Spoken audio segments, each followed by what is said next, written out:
The English language is filled with words that sound alike but have entirely different meanings. Two of the most commonly confused words are affect and effect.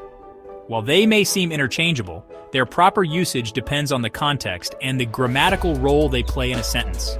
Misusing these words can lead to confusion, so it's essential to understand their differences. Affect, as a verb, is primarily used to mean to influence or cause a change in something.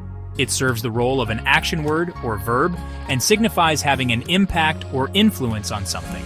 On the other hand, effect is commonly used as a noun, referring to a result or outcome caused by something. It plays the role of a thing or noun and denotes the result or consequence of an action or event. The confusion between affect and effect stems from their similar pronunciations and overlapping meanings. People often misuse one for the other, particularly in spoken language, where nuances can be harder to discern. Additionally, affect has less common usages as a noun, and effect can sometimes function as a verb, further complicating matters. Using affect as a verb. When you want to talk about an action or influence, affect is the correct choice. Example 1. The loud music affected my ability to concentrate. The music influenced my ability to focus. Example 2. The new law will affect how businesses operate. The law will influence business operations. Example 3. Her kind words deeply affected him. Her words had an emotional impact on him. Using effect as a noun.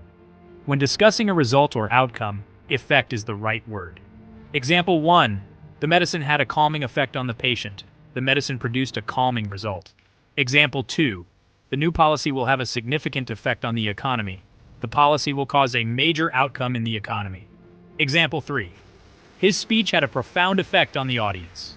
His speech resulted in a strong emotional response. Affect as a noun. In psychology, affect is used as a noun to describe an emotional state or outward expression of feelings. Example: the patient displayed a flat affect, showing little emotion during the session. Effect as a verb. Rarely effect can function as a verb, meaning to bring about or cause something to happen. Example: the manager effected a major change in company policy. The manager brought about a significant change. Affect equals action as a verb. If you're describing an action, think of the A in affect standing for action. Effect equals end result as a noun. If you're describing a result or outcome, think of the E in effect standing for end result. Here are additional examples to reinforce the distinctions. Affect climate change will affect coastal cities in the coming decades. Her smile always affects my mood positively. The teacher's explanation did not affect my understanding of the concept. The effect of the new technology was revolutionary. The sound of rain has a calming effect on many people. His actions had an unexpected effect on the project timeline. Understanding the difference between effect and affect is a matter of grasping their roles in sentences. While affect is typically an action and effect is the result, keeping these distinctions in mind and practicing their usage will help avoid confusion. Next time you're unsure, just ask yourself, am I talking about an action, affect, or an outcome, effect? With this knowledge, you'll be well equipped to use these words correctly and effectively.